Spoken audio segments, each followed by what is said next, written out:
What's up, you guys? Venture Warrior here, doing another movie review, this time on a Japanese sci-fi action film from 91. This came out December 21st of 1991. Zeiram, however you want to say it. So I talked about this miniseries a couple years ago, but I would say that video is kind of dated now. I'll probably go back and delete it. But I recently rewatched these movies and actually had the time to like really sit and watch them again. So I decided, yeah, let me talk about Zeiram. I did talk about the PS1 game, which is like a beat 'em up, which was fun. I recommend that game. So of course, that video was like a year ago. So I'll keep that up. There was another video game for the Super Famicom. If you don't know what that is, just Google it. I don't know how accessible that game is, even on emulator. So I know it got an English translation. So I might check that out if it's worth playing, and do a video on that. So like I said, we got two video games. We had an anime miniseries, which I might do a re-review on the miniseries. The anime was a prequel, and then we had these two live-action movies. And at one point, they thought about doing a part three. That didn't happen, unfortunately. But I'll talk about that when we get to Zerum 2. So yes, this was directed by Kaida Akamiya. Probably pronounced his first name wrong. Um, and our heroine of the movie, our main protagonist, was portrayed by Yukio. I forgot her last name, but she was great in these movies. I'm not sure if she voiced the character in the subbed of the anime, but she was great. She was great. I loved her in this duology. Um, so what is Zerum about? Let's get into the story. So we follow Iria, played by Yuko. Uh, Iria is like a space bounty hunter, essentially. Pretty straightforward. Kind of similar to a certain famous female video game protagonist who I don't think I think I did I talked about a fan film centered around that character. If you know your video games and you're familiar with the Nintendo properties, then you probably know what I'm talking about. But I always felt like bounty hunter characters are very easy to write. You could do a lot of stories with those type of characters. But yeah, she's a bounty hunter and she's hunting an evil alien entity called Zeiram, which is very dangerous, very powerful, and probably on the same level of danger as like a xenomorph from the Alien franchise. Probably more dangerous or equally dangerous as the perfect organism. Um, so it leads her to Earth, where she creates like this zone, like she makes like a copy of the city that she's staying in order to trap Zeiram. So Zeiram enters when he entered, or when it entered Earth's atmosphere, it appeared in the zone. So she could take him down, fight him, whatever. No casualties, nobody would get hurt, and she would capture him. And I forgot the bounty hunter, whatever the organization she works for. She'll send it to the organization and get paid or whatever. And she's accompanied by a robot companion who, her relationship between her and the robot, excuse me, the robot AI, Bob. I know, very fitting. Um, we find out their relationship in the anime, which I said the anime is a prequel. Um, which was, like I said, the anime was a lot of fun.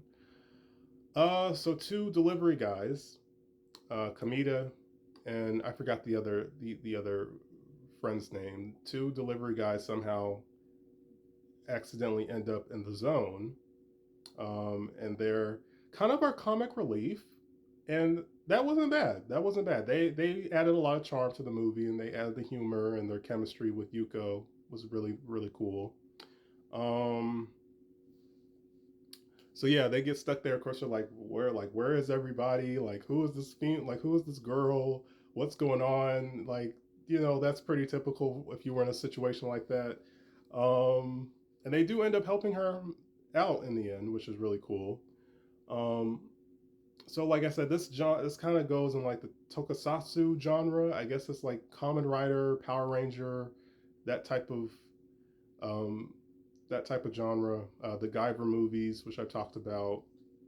Um, so yeah, the fight scenes were cool. Fight scenes were well executed. Of course, like I said, everything was practical effects. Like there's a person in the portraying Zeiram.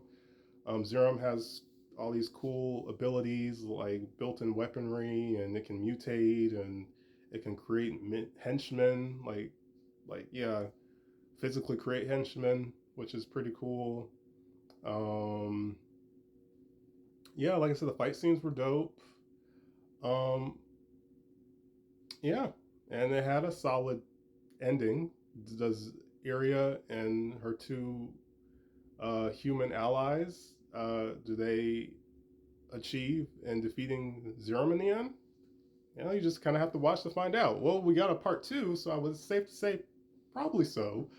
But like I said, this is just a fun sci-fi action movie.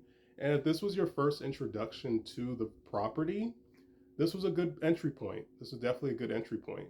Like I said, it's pretty straightforward. I mean, kind of the whole focus of the series is Iria trying to destroy and defeat Zeiram.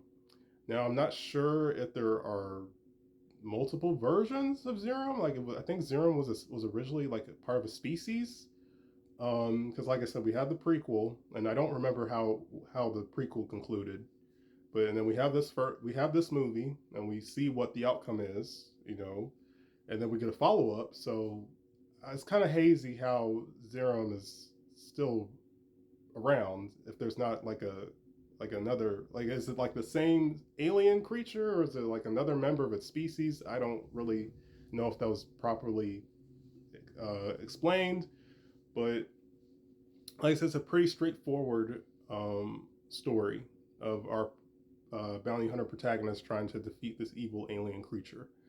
Um, like I said, like I said, like I saw both of these are on YouTube for free, dubbed, which the dub actors did fine for what it for the time. It was fine. I wasn't really bothered by that. Um, I kind of recognized in the first one. I kind of recognized the actress who did Aria's voice.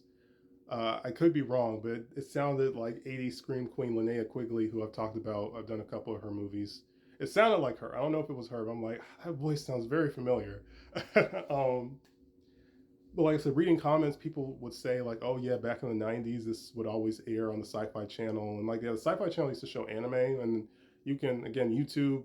People have uploaded like episodes from when, uh, like they would have an anime segment, and they would show anime movies or whatever called Saturday Anime on the Sci-Fi Channel, and there's a lot of uploads of that on YouTube, which is really really cool.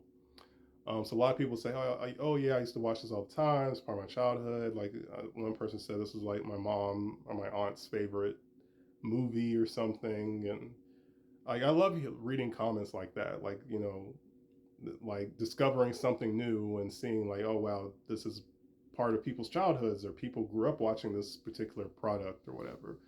Um, but like I said, it has a lot of charm to it. It has a lot of charm to it. Like I said, it's very simplistic story, but there's enough there to keep you invested and keep you entertained and want to see the outcome of the movie.